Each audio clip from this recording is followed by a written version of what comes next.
अस्सलामुअलैकुम दोस्तों, छा हालनि दोस्तों। अॼु जी इन वीडियो मां तव्हांखे सिंधी मशहूर अदाकार सैयद निसार शाह उर्फ़ पत्थर दुनिया ड्रामे जो मशहूर अदाकार आचर ख़ान जी कहाणी ॿुधाइण वारो आहियां त अदाकार आचर कॾहिं किथे पैदा थियो, सिंधी शोबज़ में कहिड़ा कम सर अंजाम ॾिनई। दोस्तों तव्हांखे हिकु गुज़ारिश कंदुसि, जेकॾहिं तव्हां हिन वीडियो खे लाइक न कयो त वीडियो खे लाइक कयो, ऐं जेकॾहिं तव्हां पहिरियों दफ़ा मुंहिंजे यूट्यूब चैनल ते आया आहियो त चैनल खे सब्सक्राइब करे घंटी जे निशान ते ज़रूरु क्लिक कयो। तव्हांजे हिकु सब्सक्राइब करण सां तव्हांजो को बि ख़र्चु न थींदो। तव्हांजे हिकु सब्सक्राइब करण सां असांजी काफ़ी हौसला अफ़ज़ाई थींदी।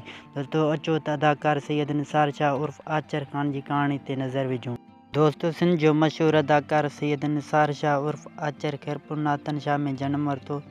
सैयद निसार शाह फ़न जी शुरूआत 1987 ईस्वी में स्टेज ड्रामनि मां कई। हिन स्टेज ते केतिरा ई ड्रामा कया ऐं दाद माणियो।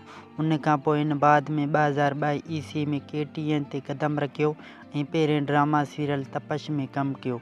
हिन बाद में केतिरनि मुनफ़रद ड्रामनि में कमु कयो, जंहिंमें रवाज, विकोड़ियल वजूद, अधूरो इंसान जहिड़ा ड्रामा शामिल आहिनि।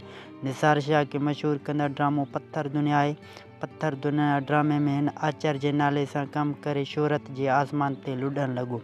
उन करे अॼु ताईं पूरी सिंध अंदरि निसार शाह बदिरां आचर जे नाले सां पूरी सिंध अंदरि मशहूरु आहे।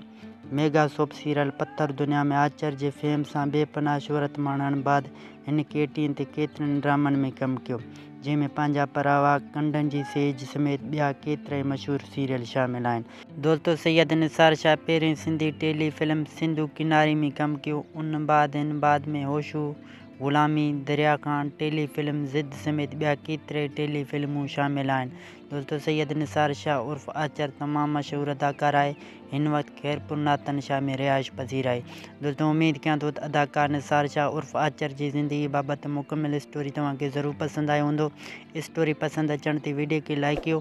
जेकॾहिं तव्हां हिन वक़्तु असांजे यूट्यूब चैनल सिंध जी मालूमात खे सब्सक्राइब न कयो त चैनल खे सब्सक्राइब करे बेल आइकन खे ज़रूरु क्लिक कंदा। हिन वीडियो बाबति कमेंट ज़रिए पंहिंजी क़ीमती राय खां असांखे ज़रूरु आगाह कंदा। मिलंदासीं कंहिं ॿिए नई वीडियो में। हिन वक़्तु ख़ुदा हाफ़िज़।